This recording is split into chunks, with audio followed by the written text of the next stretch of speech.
हाँ जी दोस्तों, नमस्कार। स्वागत है आपका महाराणा प्रताप क्लासेस पर। जैसा कि आप सभी को पता ही है कि अपने ल्यूसेंट जीके की एक सीरीज़ को चला रहे हैं और ल्यूसेंट जीके की अपनी सीरीज़ में 3 चैप्टर मैंने यूट्यूब पर अपलोड कर दिए हैं, ताकि अगर आप इस चैनल पर नए हो तो प्लीज़ चैनल को लाइक ज़रूर किया करें और चैनल पर नए हो तो सब्सक्राइब भी ज़रूर कर लें। और तीनों चैप्टर अगर आपने कोई एग्ज़ाम की तैयारी कर रहे हो तो आप उनको रीड कर सकते हो, जो आपके लिए बहुत ही महत्वपूर्ण है। तो अब तक अपने धार्मिक ग्रंथों में वेद, वेदांग, पुराण और ब्राह्मण ग्रंथों के बारे में बात कर ली थी और बौद्ध धर्म और जैन धर्म के बारे में बात कर ली थी। अपना टॉपिक चल रहा था प्राचीन भारत का इतिहास। मैं आपको टेबल बता दूं, क्योंकि जो साथी नए हैं उनके लिए थोड़ा सा समझना मुश्किल हो जाएगा। तो मेरे दोस्तों, टेबल बताना मेरा फ़र्ज़ बनता है। तो इतिहास को अपने 2 भागों में बांटा गया है ल्यूसेंट में। इसमें एक नंबर है भारत का इतिहास, भारत का इतिहास, और दूसरा है विश्व इतिहास, इंडियन हिस्ट्री और वर्ल्ड हिस्ट्री। भारत के इतिहास को भी 3 भागों में बांटा गया है, जिसमें सबसे पहले अपना आता है प्राचीन भारत,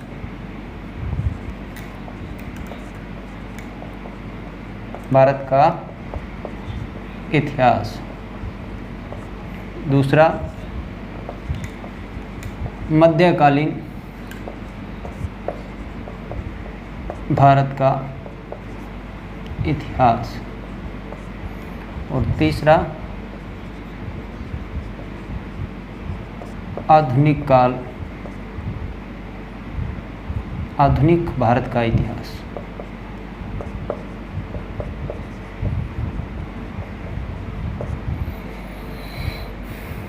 अपना टॉपिक चल रहा था प्राचीन भारत। प्राचीन भारत के स्रोतों के आधार पर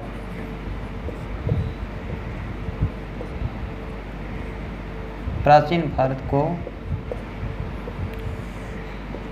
सोर्सेस के आधार पर 3 भागों में बांटा था, अपने 4 भागों में। सबसे पहले था धार्मिक ग्रंथ, फिर अपना विवरण आया था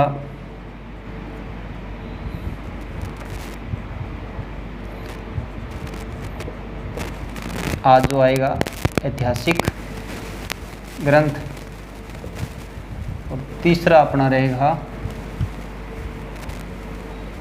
विदेशी यात्रियों का विवरण, और चौथा रहेगा पुरातत्व संबंधी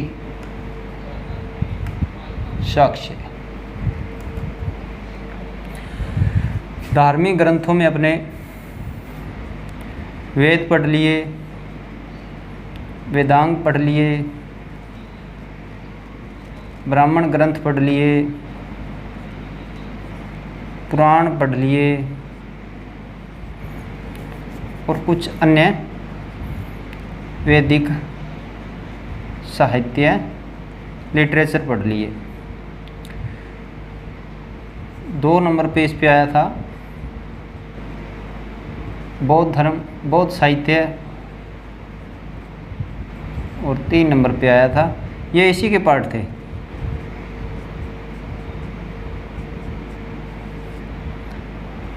जैन साहित्य। दोस्तों, मुझे पूर्ण विश्वास होएगा कि आप लोगों ने पहले वाली वीडियो कम से कम 2 बार रिवाइज करके ज़रूर देखी होगी, क्योंकि तभी आपको ल्यूसेंट जीके का जो बुक्स है वो आपको समझ में आएगी। अगर आप उसको रिवाइज करके नहीं देखोगे तो मेरे दोस्तों वो आपको समझ में नहीं आएगा। एक बार में आपको कुछ भी पल्ले नहीं पड़ेगा। अगर आपको एग्ज़ाम क्लियर करना है तो उसको कम से कम 2 बार रिपीट करनी पड़ेगी, और उसको मेथड को क्लियर करके कॉपी पर उतारना पड़ेगा। और दूसरी बात, जैसे ही आप क्लास अटेंड करके कॉपी उतार लेते हो, उसके बाद उसके MCQ ल्यूसेंट की जो ऑब्जेक्टिव बुक्स आती है उसके प्रश्न हल करके देखिए, ताकि आपको पता चल सके कि आपकी तैयारी कितनी का है। इसमें अपने पढ़ेंगे आज ऐतिहासिक ग्रंथ में पढ़ेंगे अर्थशास्त्र कौटिल्य की, राजतरंगिणी कल्हण की, अष्टाध्यायी पाणिनि की, जैसे चचनामा अहमद अली की। तो ये जो भी हैं ऐतिहासिक ग्रंथों में आएंगे। विदेशी यात्रियों के विवरण में अपने को देखने मिलेंगे यूनानी लेखक सबसे पहले, उसके बाद आएंगे चीनी लेखक, और तीसरे नंबर पर आएंगे अरबी लेखक, और उसके बाद कुछ अन्य हैं जिनकी कोई भी कैटेगरी नहीं है, वो अपने आज टॉपिक दोनों डिस्कस करेंगे। मेरा पहले से भी सिद्धांत रहा है मेरे दोस्तों, क्योंकि मैं पीछे की चीज़ें साथ में रिवाइज करा के फिर ही आगे बढ़ता हूँ, क्योंकि आप लोगों को अपने रटना नहीं है। वैसे तो मेरे से बहुत अच्छे वीडियो आपको देखने को बहुत मिल जाएंगे, लेकिन मेरे दोस्तों ये तरीका जो मेरे पढ़ाने का है, ये चीज़ें आपको कहीं नहीं देखने को मिलेगा। तो मैं आपको बता दूं कि धार्मिक ग्रंथों में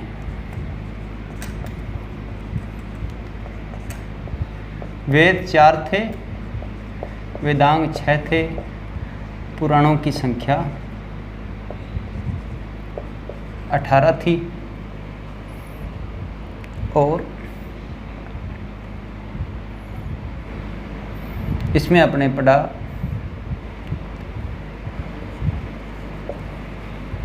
ब्राह्मण ग्रंथ, और फिर अपना टॉपिक रहा था कुछ अन्य वैदिक लिटरेचर, जिसमें अपने मैत्रेयनी, मनुस्मृति और नारद स्मृति का विवरण किया था। आज अपना टॉपिक रहेगा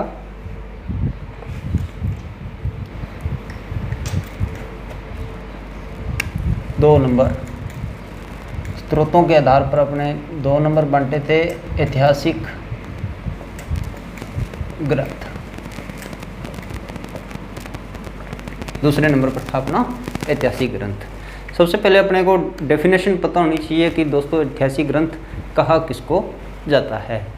तो दोस्तों ऐसे ग्रंथ जिनमें अपने समाज के राजनीतिक, आर्थिक और सामाजिक जीवन का वर्णन देखने को मिलता हो, उन्हें ही ऐतिहासिक ग्रंथ कहा जाता है। इनमें धार्मिक बातें ज़्यादा नहीं होती, कुछ होती हैं, जैसे मान लो भी यार किसी देवता के बारे में बताया जाता है भी ये इसको मानते थे, ये इसको मानते थे, लेकिन ज़्यादा अपने सामाजिक और आर्थिक दृष्टि से इनको महत्व ज़्यादा दिया जाता है।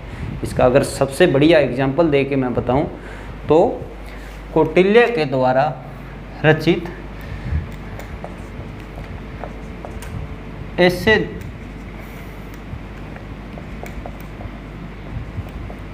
ऐतिहासिक ग्रंथ, ऐसे ग्रंथ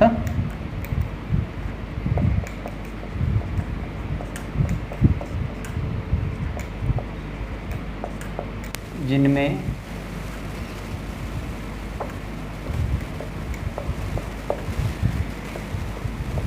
समाज, राजनीतिक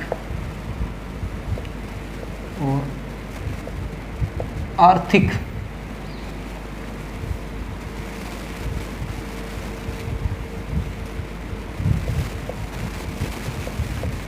चीज़ों का वर्णन दिया गया हो, उन्हें ऐतिहासिक ग्रंथ कहा जाता है। सबसे पहले नाम निकल के आता है मेरे दोस्तों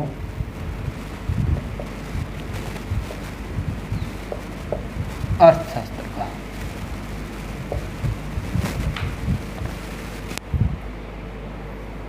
अर्थशास्त्र का सबसे पहले नाम निकल कर आता है।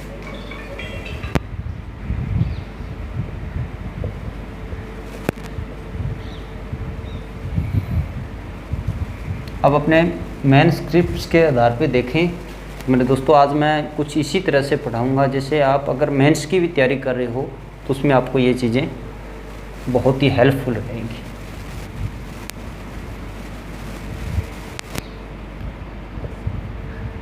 इसके लेखक यानी कि कंपोजर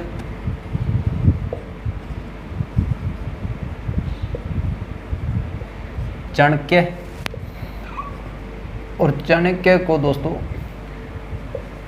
विष्णुगुप्त, कौटिल्य भी कहा जाता था। विवरण इसमें जैसा कि लॉजिक लगा के देखो दोस्तों कि कौटिल्य जो था चंद्रगुप्त मौर्य के दरबार में प्रधानमंत्री था, तो जाहिर सी बात है कि वह मौर्यकालीन समाज की ही परिकल्पना इसमें लिखेगा। तो मौर्यकालीन समाज की राजनीतिक, आर्थिक, अर्थव्यवस्था का वर्णन इसमें अपने को देखने को मिलता है। तीसरा,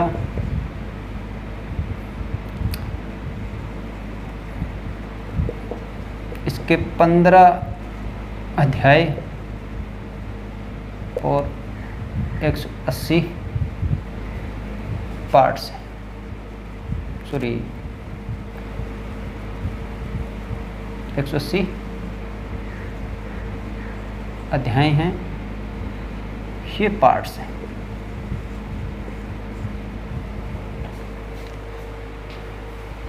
पार्ट्स मतलब भाग, 15 भाग इसमें बंटे हुए हैं।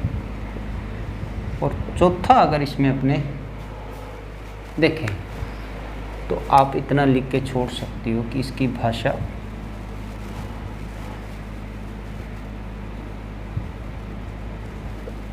लैंग्वेज संस्कृत।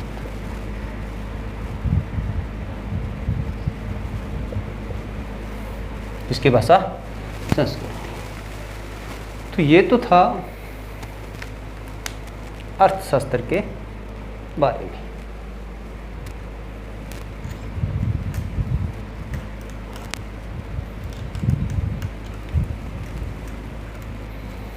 दूसरी पुस्तक अपनी आ जाती है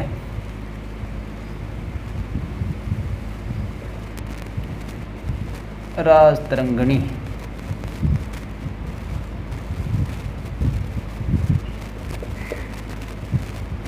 एक नंबर पे आएगा लेखक,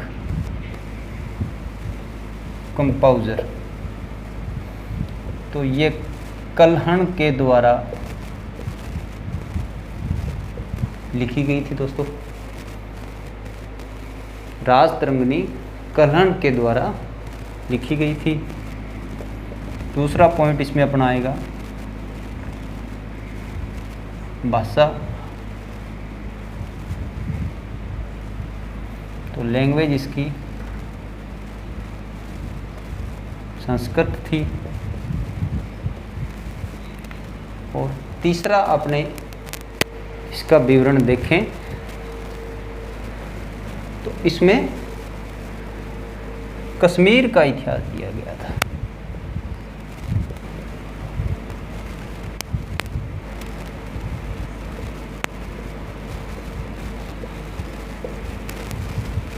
आप इसी तरह से मेरे साथ साथ रिपीट करोगे और मेरे साथ साथ ये लिखोगे तो दोस्तों नॉर्मली सी बात है, जाहिर सी बात है, आपको याद हो जाएगी। ये चीज़ आपको बुक्स के अंदर नहीं दी गई है। जिस तरह से मैं आपको स्क्रिप्ट्स करके लिखा रहा हूँ, मैं आपको बता रहा हूँ ना कि ये अपना एक मेंस का भी मेथड तैयार हो रहा है। अगर आप राजतरंगिणी के बारे में या अर्थशास्त्र के बारे में अगर आपको एक क्वेश्चन आ जाता है कि अर्थशास्त्र के बारे में कुछ लिखिए, तो दोस्तों अगर इतना लिख के आ जाते हो तो उसमें आपके 3 नंबर पक्के हो जाते हैं। और प्री तो तैयारी होएगी प्लस अपनी जो भी चाहे राजस्थान पुलिस है, चाहे अदर वैकेंसीज है जिसमें भारत इतिहास का विवरण आता है, वनपाल ले लीजिए, और दूसरा वन रक्षक ले लीजिए। तो ये चीज़ें आपको देखने को मिलेगी। इसमें अपने जैसे सीधा पूछ लेगा कि अर्थशास्त्र किसके द्वारा लिखी गई थी, वो अपने लिखाया ही है। या राजतरंगिणी किसके द्वारा लिखी गई थी, राजतरंगिणी में किसका इतिहास देखने को मिलता है, या कश्मीर का इतिहास भारत की कौन सी महानतम पुस्तकों में से देखने को मिलता है। एक बात और इसकी मैं नोट करवा दूं कि ऐतिहासिक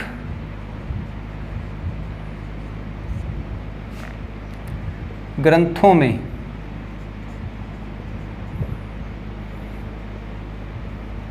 एकमात्र ऐसी पुस्तक थी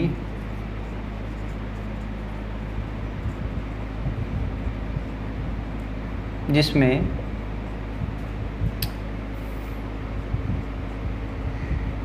संस्कृत में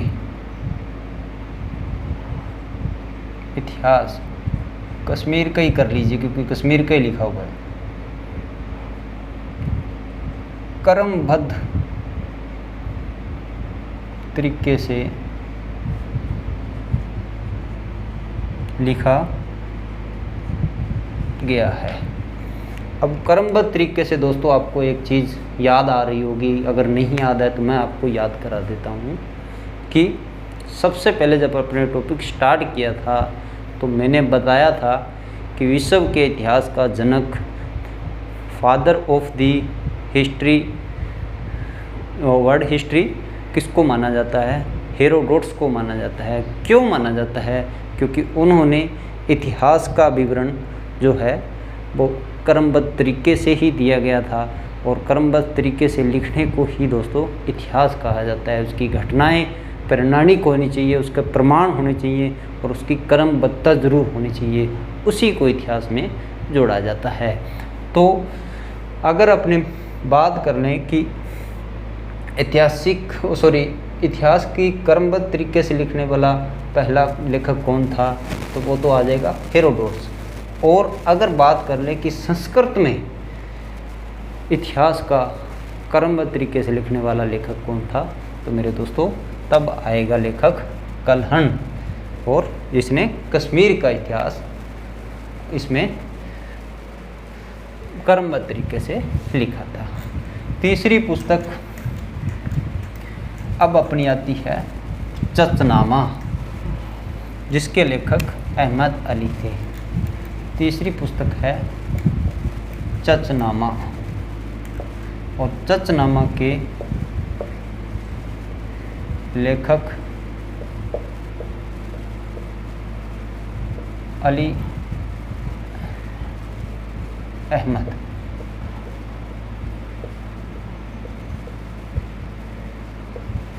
चचनामा के लेखक अली अहमद। और चचनामा को मैं एक और बता दूं कि फतेह सिंध के नाम से भी जाना जाता है। फतेह सिंध के नाम से भी चचनामा को जाना जाता है। दूसरा पॉइंट इसमें विषय किस चीज़ के बारे में यह बताएगा, या इन्फॉर्मेशन कह सकते हो। तो मेरे दोस्तों यह अरबों की सिंध विजय के बारे में इसमें विवरण देखने को मिलता है। अरबों की सिंध विजय का इसमें अनुवाद किया गया है। अगर अपने देखें तो इसकी भाषा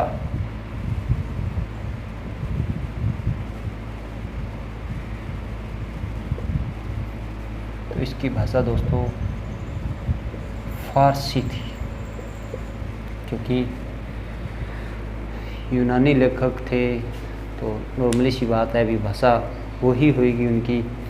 एक नोट और इसमें मैं लिखवा देता हूँ, जो मैंने पहले भी आपसे जिक्र किया था कि 720 AD यानी कि ईस्वी के बाद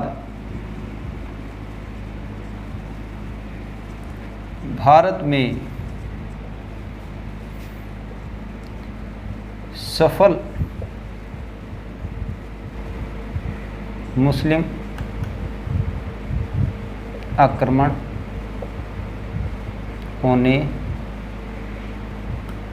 लग जाएंगे। 720 एडी के बाद अपने को दोस्तों, 1 मिनट लाइट चली गई है, मैं आपको अभी पॉज करके बाद में, चलिए दोस्तों लाइट आ गई है तो शुरू करते हैं। तो 720 एडी के बाद आपको भारत पर सफल मुस्लिम आक्रमण देखने को मिल जाएंगे। इसमें सबसे पहले नाम निकल कर आता है मोहम्मद बिन कासिम का। मोहम्मद बिन कासिम का दिल्ली पर आक्रमण। तो ये तो बात थी दोस्तों चर्चनामा की। और चर्चनामा के बाद अगली पुस्तक आती है ऐतिहासिक ग्रंथों में अपने देखें तो अष्टध्यायी की। अष्टध्यायी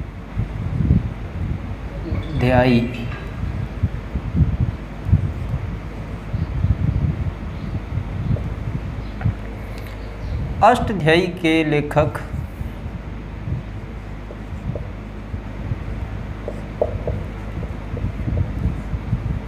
पाणिनि थे। पाणिनि द्वारा अष्टध्यायी लिखी गई थी।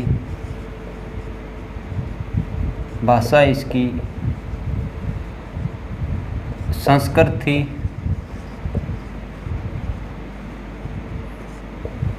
और इसमें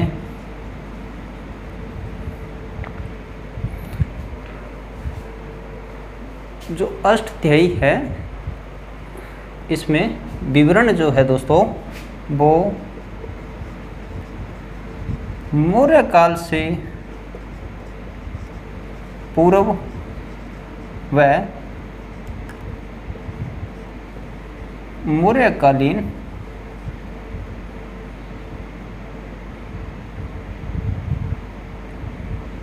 वर्तमान जो जिस टाइम वो चल रहा था का विवरण देखने को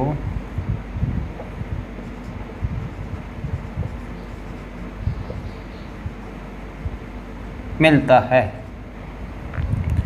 मौर्य काल से पहले का विवरण और मौर्यकालीन जो बाद में जो उनकी स्थापत्य कलाएं या कुछ भी अन्य उनके वंशज के बारे में वो अपने को इसमें देखने को मिलता है। नोट में एक और बात लिखवा दूं, इनमें नोट जरूर लिखते जाइएगा दोस्तों, क्योंकि ये बहुत ही महत्वपूर्ण है। कई बार प्रश्न सिर्फ इसी से पुटअप हो जाता है। यह ग्रंथ यानी कि अष्टध्यायी संस्कृत व्याकरण का सबसे पहला ग्रंथ था। अब मैं एक बात आपसे रिपीट कर रहा हूँ, मेरे साथ साथ दोहराइएगा कि इतिहास को क्रमबद्ध तरीके से लिखा गया था। हेरोडोटस ने लिखा था, जिसको world history of father of world history यानी कि इतिहास का जनक कहा जाता है। दूसरा आपने नोट किया था कि राजतरंगिणी को संस्कृत में इतिहास को क्रमबद्ध तरीके से लिखा गया था, तो वो प्रथम ग्रंथ था, तो वो था राजतरंगिणी। लेकिन अष्टध्यायी में संस्कृत व्याकरण को क्रमबद्ध तरीके से लिखा गया है। तो संस्कृत व्याकरण का अगर पूछ ले तो ये चीज़ें थोड़ी थोड़ी डिफरेंस आ रही है। उसमें संस्कृत का इतिहास वर्णन जो था क्रमबद्ध तरीके से दिया गया था, इसमें संस्कृत व्याकरण जो है वो क्रमबद्ध तरीके से लिखी गई है। तो ये चीज़ें छोटी छोटी होती हैं, लेकिन एग्ज़ाम के टाइम याद नहीं रहती दोस्तों। तो संस्कृत व्याकरण का सबसे पहला ग्रंथ अगर पूछा जाए तो वो मेरे दोस्तों होएगा अष्टध्यायी। और अगर संस्कृत में इतिहास को क्रमबद्ध तरीके से किस प्रकार लिखा गया था, तो वो आएगी कलहण की राजतरंगिणी। ये हो गया अपना अष्टध्यायी। और अष्टाध्यायी के बाद में बात आ जाती है दोस्तों गार्गी संहिता की, कात्यायन के गार्गी संहिता की। गार्गी संहिता वही डिस्क्रिप्ट लेखक यानी कि कंपोजर तो मैंने नाम बताया ही है, कात्यायन। गार्गी संहिता जो है वो कात्यायन के द्वारा लिखी गई थी और इसमें विवरण है, जो इन्फॉर्मेशन है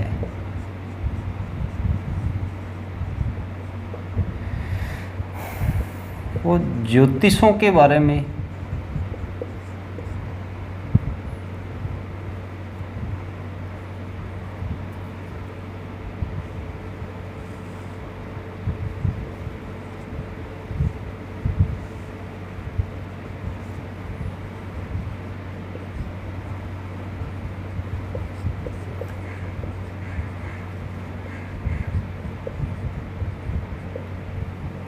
और दूसरा अगर अपने देखें तो इसमें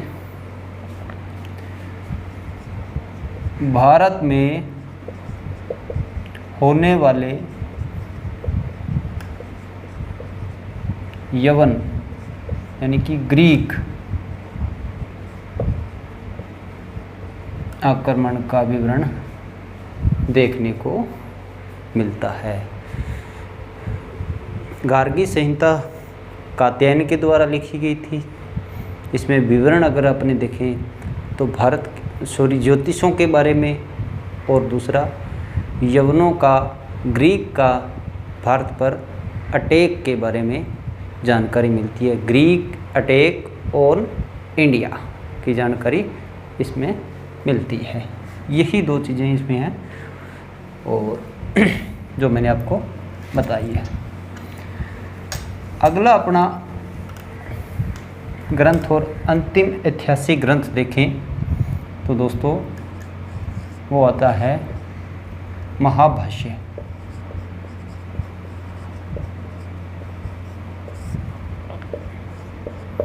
एक नंबर जानकारी निकल के आती है, लेखक कंपोजर। तो ये पुष्यमित्र शुंग के राजपुरोहित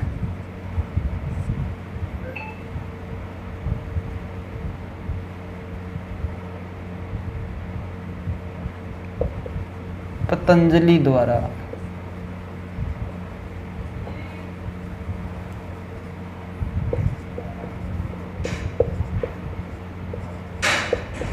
ग्रंथ। दोस्तों कोई 1 मिनट अभी आया है, मैं आपको अभी रिवाइज करवाता हूँ। तो हाँ जी दोस्तों, अपनी बात चल रही थी, लेखक इसके पुष्यमित्र शुंग के राजपुरोहित पतंजलि द्वारा महाभाष्य लिखा गया था। और इसमें जाहिर सी बात है दोस्तों, लॉजिक लगा के देखो, क्योंकि अपने को रटना नहीं है कि विवरण इसमें किसका मिलेगा। तो जब वो शुंगों यानी कि पुष्यमित्र शुंग का जब वो राजपुरोहित है तो जाहिर सी बात है कि वो उन्हीं के बारे में लिखेगा। तो शुंगों के वंशावली के बारे में इसमें लिखा गया है। जाहिर सी बात है दोस्तों, आप सोच सकते हो लॉजिक लगा के, अपने को रटना नहीं है, क्योंकि मैं जब भी मैंने जितनी बार भी आपको बोला है इसीलिए बोला है कि अपने को लॉजिक लगाना है, ठीक है। तो ये तो थे अपने ऐतिहासिक ग्रंथ दोस्तों, जिनमें अपने ऐतिहासिक ग्रंथों में मेरे साथ साथ रिपीट करिएगा, पढ़े कि सबसे पहले अपने बात की थी अर्थशास्त्र की। अर्थशास्त्र कौटिल्य द्वारा लिखा गया था। दूसरी बात की थी कलण के राजतरंगिणी की, जिसमें कश्मीर का इतिहास दिया गया था। इसकी एक विशेष बात नोट और की थी कि उसमें संस्कृत में इतिहास को क्रमबद्ध तरीके से पहली बार लिखा गया था। इसलिए अगर ऐतिहासिक पुस्तकों में देखा जाए तो सबसे पहली पुस्तक वही थी जिसमें संस्कृत में इतिहास है, जो क्रमबद्ध तरीके से लिखा गया था। फिर अपने पढ़ी थी चचनामा, जिसके अहमद अली लेखक थे। 720 एडी के बाद अपने को भारत पर आक्रमण, मुस्लिम आक्रमण, सफल आक्रमण देखने को मिल जाएंगे। उसके बाद अपनी पुस्तक पढ़ी थी अष्टाध्यायी, और अष्टाध्यायी पाणिनि के द्वारा लिखी गई थी। संस्कृत व्याकरण का पहला ग्रंथ था जिसमें क्रमबद्ध तरीके से व्याकरण दिया गया था। अगली अपनी पुस्तक थी कात्यायन की गार्गी संहिता, जिसमें अपने को ग्रीक या यवन आक्रमण का विवरण मिला था। और लास्ट अपनी पुस्तक थी महाभाष्य पुष्यमित्र शुंग के राजपुरोहित पतंजलि द्वारा लिखी गई थी। ये तो थी अपनी ऐतिहासिक ग्रंथों के बारे में बात। और अब अपने इसके चौथे टॉपिक यानी कि तीसरे टॉपिक विदेशी यात्रियों का विवरण का वृत्तांत देखेंगे। तो दोस्तों, अब तक अपने कौन सी चीज़ें कंप्लीट कर ली वो थोड़ा सा अपने नोट कर लें कि इतिहास में सोर्स के आधार पर यानी कि स्रोतों के आधार पर अपने प्राचीन भारत की संरचना, भारत का इतिहास कंप्लीट कर रहे हैं, भारत का इतिहास। और इसमें अपने सबसे पहले पढ़े थे वेद 4 थे। फिर अपने पढ़े वेदांग 6 थे। पुराणों की संख्या 18 थी। उसके बाद ब्राह्मण ग्रंथ पढ़े, और ब्राह्मण ग्रंथों में शतपथ ग्रंथ मेन टॉपिक था। और उसके बाद अपनी बात की थी कुछ अन्य मैत्रेयनी और मनुस्मृति की। और बौद्ध धर्म में अपने जातक को देखा, कथा वस्तु का विवरण किया, और त्रिपिटक का भी अपने विवरण किया। बाद में अपने पढ़ा जैन धर्म, और जैन धर्म में अपने आगम, 12 अंग और कल्पसूत्र का वर्णन किया। तो ये थी धार्मिक ग्रंथों के बारे में। फिर अपने ऐतिहासिक ग्रंथों का विवरण किया, जिसमें अपने कौटिल्य की अर्थशास्त्र को देखा, राजतरंगिणी कलाण के द्वारा रचित, और अष्टाध्यायी पाणिनि के द्वारा, और गार्गी संहिता कात्यायन के द्वारा, और लास्ट में अपनी आ गई थी महाभाष्य पतंजलि के द्वारा, पुष्यमित्र शुंग की पतंजलि के द्वारा। आप मेरे साथ साथ जिस तरह से रिपीट करेंगे दोस्तों, आपको समझने में आसानी होगी, आपको ही चीज़ें याद होंगी। वेद 4 थे, ऋग्वेद, सामवेद, अथर्ववेद और यजुर्वेद और अथर्ववेद। अथर्ववेद में कन्या जन्म की निंदा की गई है। सबसे पुराना वेद ऋग्वेद, सबसे पुराना पुराण मत्स्य पुराण, सबसे पुरानी स्मृति मनुस्मृति। ये 3 चीज़ें क्लियर होगी। उसके बाद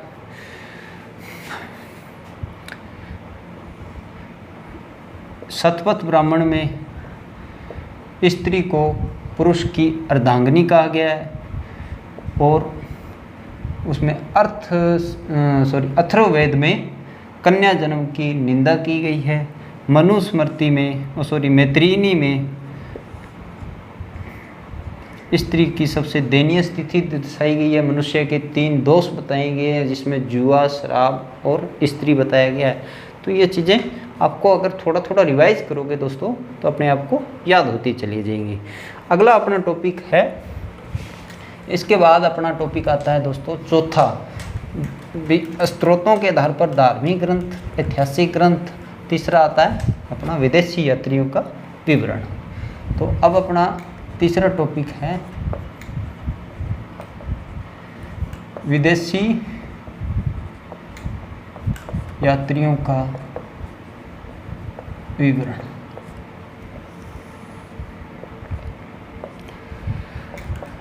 सबसे पहले इसको समझते हैं कि भारत में विदेशी लोग व्यापार करने भी आया करते थे। भारत में विदेशों से लोग शिक्षा ग्रहण भी करने आया करते थे मेरे दोस्तों, या फिर कोई ना कोई किसी न किसी के रूप में राजदूत के रूप में आया करते थे। बहुत से लोग विदेशों से आए और कुछ ने यहाँ रहकर यहाँ का भ्रमण किया और इनके बारे में कुछ ना कुछ लिख दिया। उन्हीं को अपने विदेशी यात्रियों का वृत्तांत कहा जाता है। विदेशी यात्रियों के द्वारा भारत में रहकर भारत के कल्चर, सामाजिक यानी कि सोशियलिटी,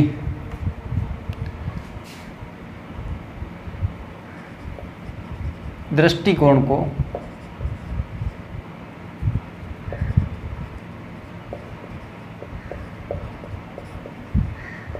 का विवरण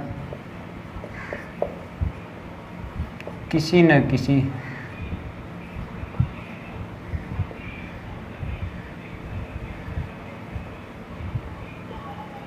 बुक्स में विवरण कर दिया। इन्हीं को ही हम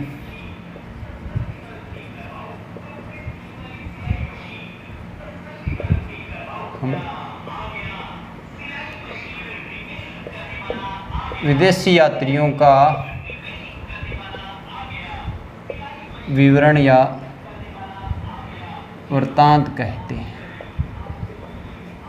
डेफिनेशन दोस्तों समझ में आ गई होगी आपको कि विदेशी यात्रियों का वृत्तांत कैसे किया जाता है, किसको कहा जाता है। या तो भारत में किसी न किसी प्रकार से, चाहे तो कोई राजदूत के रूप में आया होगा, या कोई ना कोई पढ़ने के लिखने के लिए आया होगा। इसके एग्जाम्पल अगर मैं आपको बताऊं तो इसमें एग्जाम्पल के तौर पर हेरोडोट्स 5वीं सदी में आया था, वेन शांग, इत्सिंग, डायनोमैकस, ये सभी जो थे ये विदेशी यात्री थे जिन्होंने यहाँ रह के यहाँ के बारे में, यहाँ के कल्चर के बारे में कुछ ना कुछ लिखा। तो मेरे दोस्तों यही चीज़ें अपने भारत में जाके इतिहास में काउंटिंग की गई, क्योंकि उनके द्वारा लिखी गई वो बातें कुछ सही थी, कईयों के बातों का ज़्यादा इतना सोर्स नहीं था तो उनके बातों को दर्शाया भी नहीं गया। तो विदेशी यात्रियों के विवरण को अपने 4 भागों में बांटते हैं, जिसमें सबसे पहले बात आती है यूनानी, क्योंकि यूनानियों ने ही सबसे पहले आक्रमण किया था। और यूनानियों के साथ जब भी कोई आक्रमण या अटैक होता था तो दोस्तों उनके साथ कोई ना कोई लेखक, कोई ना कोई कंपोज़र, कोई ना कोई राइटर्स उनके साथ आया करते थे। तो वो आके वहाँ का विवरण दिया करते थे। उसी को इसीलिए कहा जाता है कि यूनानी, जो अपने को सबसे पहले यूनानी रोमन लेखक देखने को मिलेंगे। दूसरा अपना आएंगे चीनी यात्री, चीनी लेखक, और तीसरा पॉइंट आएगा अपनी अरबी लेखक, और चौथे पर कुछ अन्य लेखक हैं जिनको किसी भी कैटेगरी में, अदर्स कंपोज़र या राइटर, जिनको किसी भी कैटेगरी में जोड़ा नहीं जा रहा था तो उनको अन्य लेखकों की उपाधि दे दी। दोस्तों मैं एक बार पानी पी लूँ, उसके बाद अपने दोबारा शुरू करते हैं।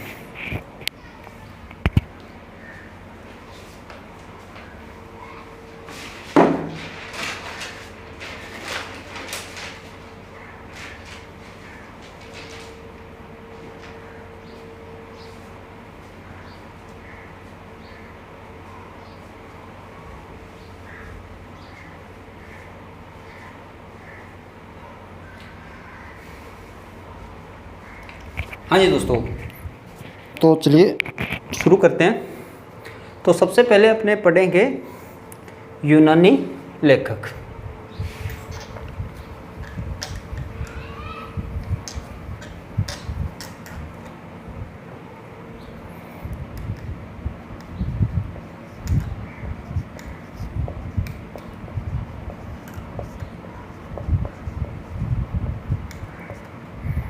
यूनानी या रोमन लेखक। रोमन लेखक, जाहिर सी बात है यूनानी और रोमन नाम दिया हुआ है तो यूनान से ही आए हैं। तो इसमें प्रमुख लेखकों में अगर अपने देखें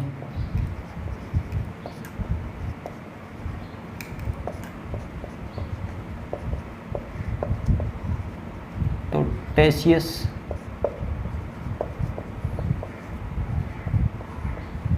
हेरोडोटस, मेगास्थनीज और अपने को इसमें और देखने को मिलेगा डाइमेकस।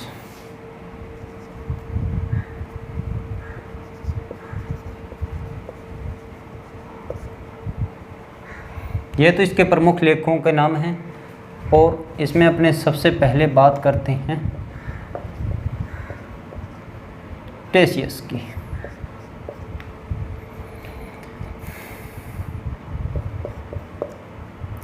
यह एक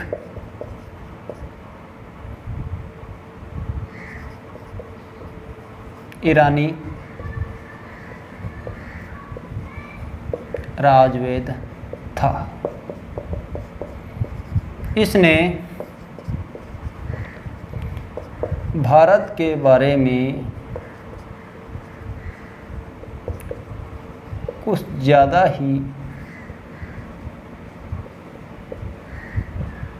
बढ़ा चढ़ाकर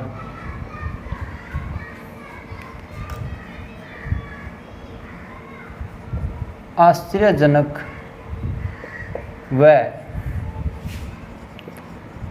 अविश्वसनीय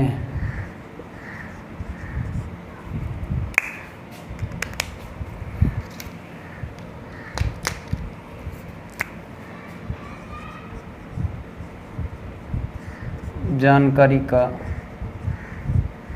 वर्णन किया है। इसलिए इसका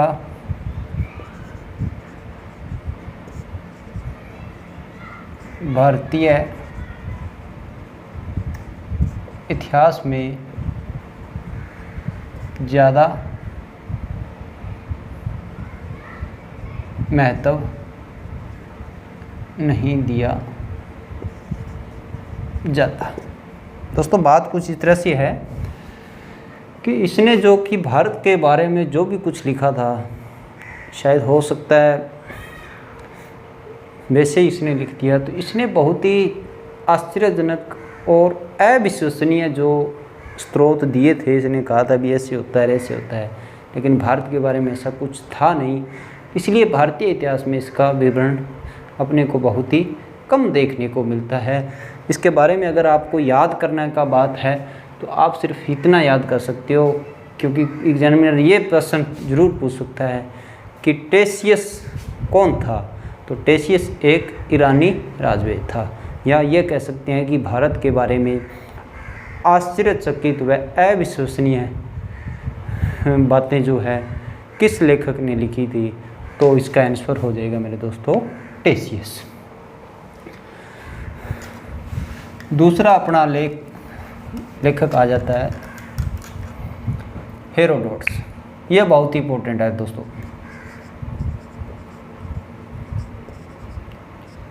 हेरोडोटस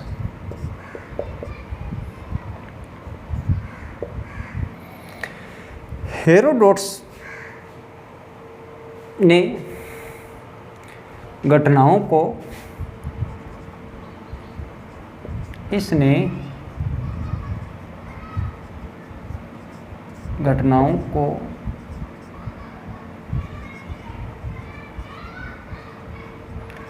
क्रमबद्ध तरीके से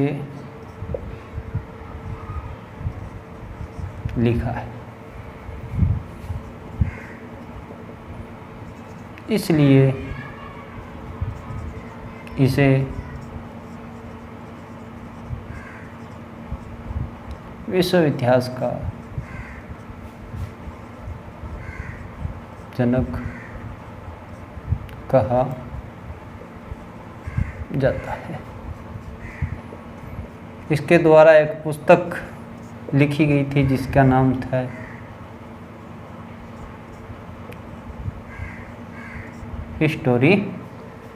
हिस्टोरिका। इसके बारे में बस दोस्तों यही पूछा जाता है, और यह एक यूनानी रोमन लेखक था। वो आपको बताने की ज़रूरत ही नहीं है, जैसे मैंने आपके पॉइंट डालते ही आपको पता चल गया होगा। तो ये तो थी हेरोडोटस के बारे में। ये थोड़ा सा इम्पोर्टेंट है दोस्तों, इसको थोड़ा सा आप नोट क्लियर कर लें, ताकि बहुत बार इसका एग्ज़ाम हिस्टोरिका के बारे में और या क्रमबद्ध तरीके से लिखने के कारण इसको इतिहास का पिता कहा जाता है। अगली बात आती है अपनी तीसरे नंबर पर मेगास्थनीज।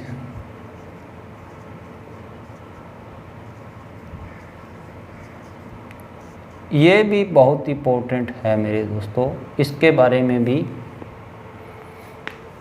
लगभग क्वेश्चन हर एग्ज़ाम में अपने को देखने मिलते हैं। यह सबसे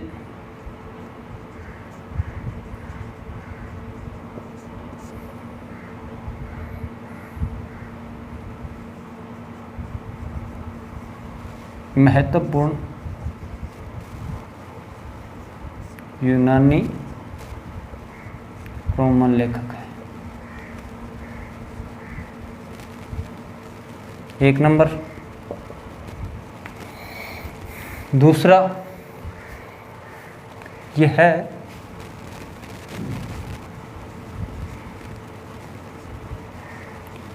सेल्यूकस निकेटर का राजदूत था।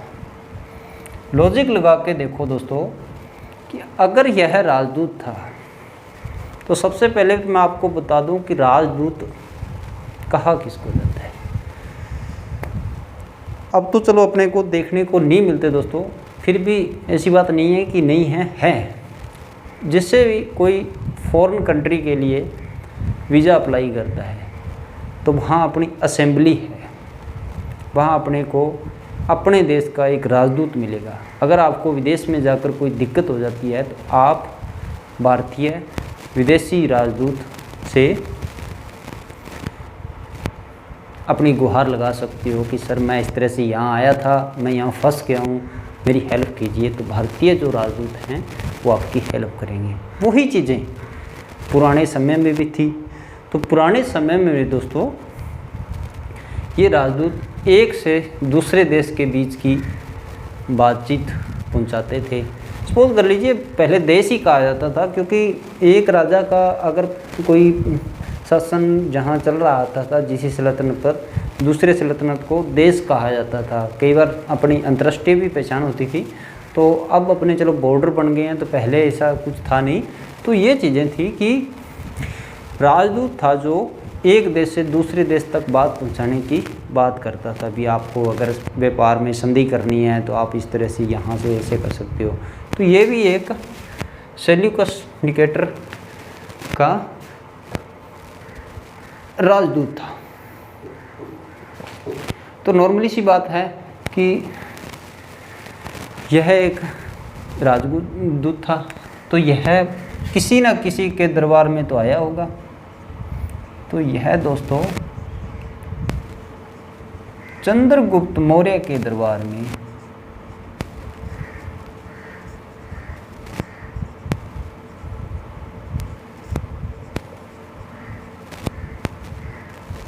आया था। मेगस्थनीज सेल्यूकस निकेटर का राजदूत था। यह चंद्रगुप्त मौर्य के दरबार में आया हुआ था। इसके द्वारा लिखी गई पुस्तक इंडिका थी। और जाहिर सी बात है, सॉरी यहाँ पुस्तक लिखा है ना,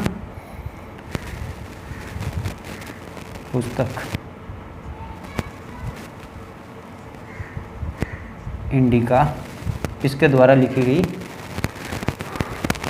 पुस्तक थी। और इसमें जो दोस्तों विवरण है पुस्तक में, लॉजिक लगा के देखिए, आप अपने मन में रिवाइज करिए कि इंडिका में जब यह सेल्यूकस निकेटर का राजदूत था और यह चंद्रगुप्त मौर्य के दरबार में आया था, तो इसने यहाँ आके पुस्तक लिखी थी। तो अगर ये पुस्तक लिखेगा तो किसका विवरण देगा? जाहिर सी बात है दोस्तों, चंद्रगुप्त मौर्य के शासनकाल का विवरण देखने को मिलेगा। बस मैं यही चीज़ आपको समझाना चाह रहा हूँ कि अगर आपको इस बात का पता है कि मेगस्थनीज चंद्रगुप्त मौर्य से संबंधित था, तो उसमें यहाँ याद करने की क्या ज़रूरत है कि वह मौर्यकालीन चंद्रगुप्त मौर्य की इंडिका में देखने को मिलता है, उसका विवरण देखने को मिलता है। लॉजिक सी लगा के इतना सी बात है भी वो अगर वहाँ रह रहा है तो वहीं के बारे में लिखेगा, वहीं के बारे में लिखेगा।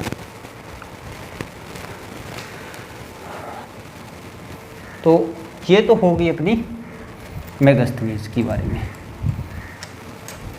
तो थोड़ा सा रिवीजन कर लेते हैं मेरे दोस्तों, क्योंकि आपको अपने लिंक लेके चलेंगे तो सबसे पहले आसान रहेगा। आपने किस किस राइटर्स की यानी कि कंपोज़र की बात कर ली है। इसमें सबसे पहले अपने किया था टेसियस एक ईरानी राजवेद था। इसने भारत में बढ़ा चढ़ाकर कुछ बातें आश्चर्यजनक लिखी गई है, इसलिए इसका विवरण को अविश्वसनीय माना जाता है। दूसरा दोस्त आपने याद किया था हेरोडोट्स को विश्व इतिहास का जनक कहा जाता है। इसके द्वारा लिखी गई पुस्तक हिस्टोरिका थी। तीसरा था अपना मेगस्थनीज, और मेगस्थनीज सेल्यूकस निकेटर का एक राजदूत था, चंद्रगुप्त मौर्य के दरबार में आया था। इसके द्वारा लिखी गई पुस्तक इंडिका थी, और इंडिका में अपने को चंद्रगुप्त मौर्य के शासन का वर्णन देखने को मिलता है। आइए अब इसके कुछ अन्य लेखक हैं जिसे डाइमेकस, और इनके बारे में वर्णन करते हैं। तो अब बारी आती है अपनी 4 नंबर पर, डाइमेकस।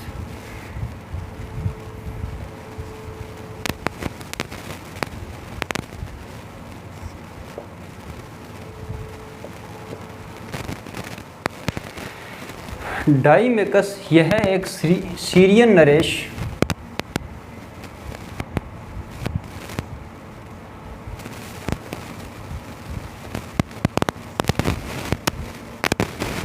उसका नाम दोस्तों मैं भूल गया थोड़ा सा, अंत्योकस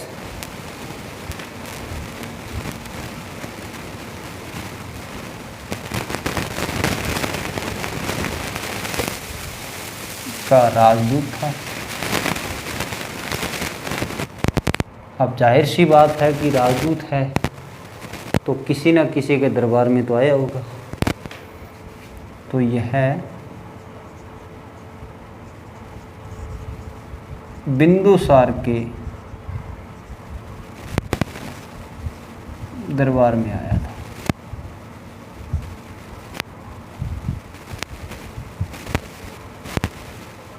हो गया। इसके लिए बस इतना ही याद करने की ज़रूरत है कि डाइमेकस कौन था। यह भी ज़्यादातर पूछा नहीं जाता दोस्तों, क्योंकि ज़्यादातर अपने रिलेटेड से ही एग्जामिनर भी इस बात को जानता है कि अपने को प्रश्न किस प्रकार से पूछना है। तो वो ज़्यादातर बिंदुसार का ही पूछेगा कि डायोमेक्स कौन था और यह किसके दरबार में आया था। तो यह एक सीरियन नरेश था, अंत्योकस का राजदूत था और बिंदुसार के दरबार में आया था। पांचवा अपना लेखक आ जाते हैं डायनोसिस। पांचवा अपना है डायनोसिस।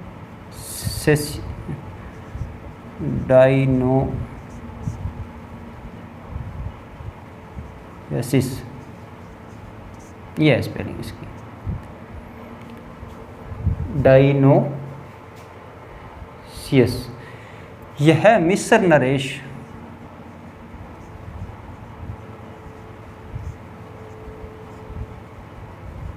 टोलमी, यह मिस्र नरेश टोलमी फिलेडेक्स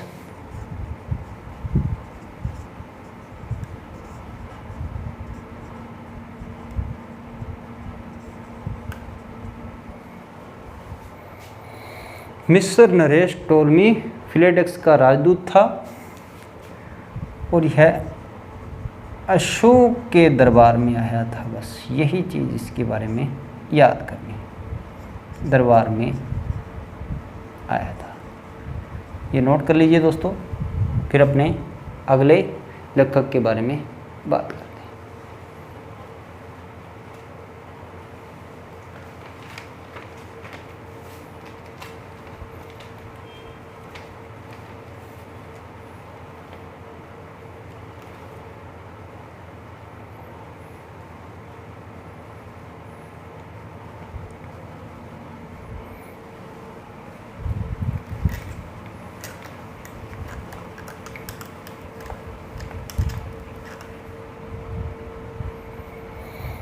उसके बाद नाम आता है मेरे दोस्तों। अब मैं आपको सिर्फ लेखक और उसकी पुस्तक का नाम बता देता हूँ, टोलमी। और टोलमी के द्वारा लिखी गई पुस्तक थी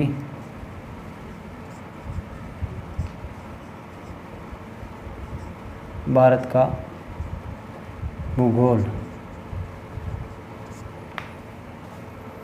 टोलमी के द्वारा लिखी गई पुस्तक थी भारत का भूगोल, और इसका कई बार शतक पूछ लिया जाता है। तो दूसरी शताब्दी में यह आया था। उसके बाद अपना नाम निकल के आता है टोलमी के बाद प्लिनी। यह थोड़ा सा एक इम्पोर्टेंट है दोस्तों, ताकि इसको याद करने में आपको आसानी भी हो जाएगी, और इसको थोड़ा सा रिवीजन कर लीजिएगा। इसके द्वारा लिखी गई पुस्तक का नाम था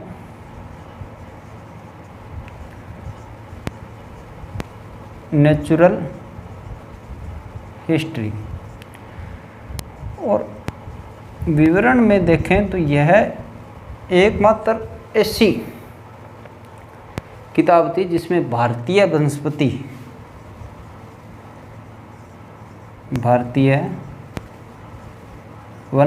व इसमें नेचुरल हिस्ट्री में भारतीय वनस्पति और जीवों की जानकारी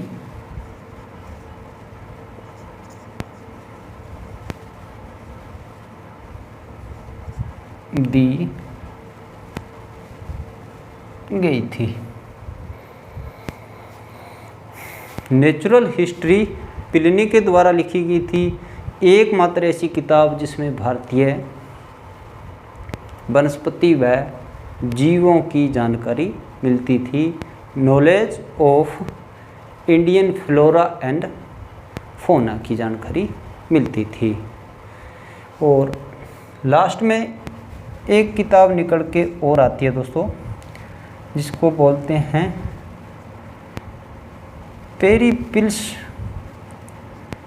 मैं नाम भूल गया दोस्तों, उसका नाम है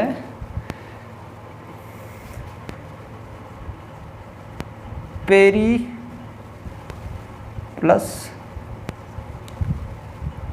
इथेरियन Sea. Periplus of the Erythraean Sea, of the Erythraean Sea. और इसमें बस एक ही बात याद रखनी है कि इसमें भारतीय बंदरगाहों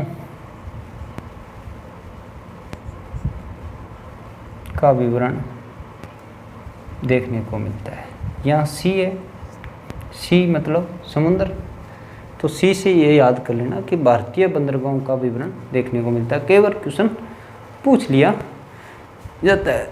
तो दोस्तों आज के लिए इतने, वीडियो ज़्यादा लंबी हो जाएगी क्योंकि फिर ज़्यादा बड़ी वीडियो देखने से थोड़ा सा मुझे भी दिक्कत आएगी, क्योंकि मेरे पास सिर्फ फ़ोन ही है, फ़ोन से ही मैं अपलोड करता हूँ। धीरे धीरे अपना कंटेंट चेंज होएगा और देखते हैं, कंप्यूटर की भी व्यवस्था करते हैं। तो आज के लिए इतने, कल अपने चीनी लेखक और अरबी लेखकों के बारे में बात करेंगे। तो जय हिंद। अगर आप इस चैनल पर नए हो तो वीडियो को लाइक ज़रूर कर दीजिएगा।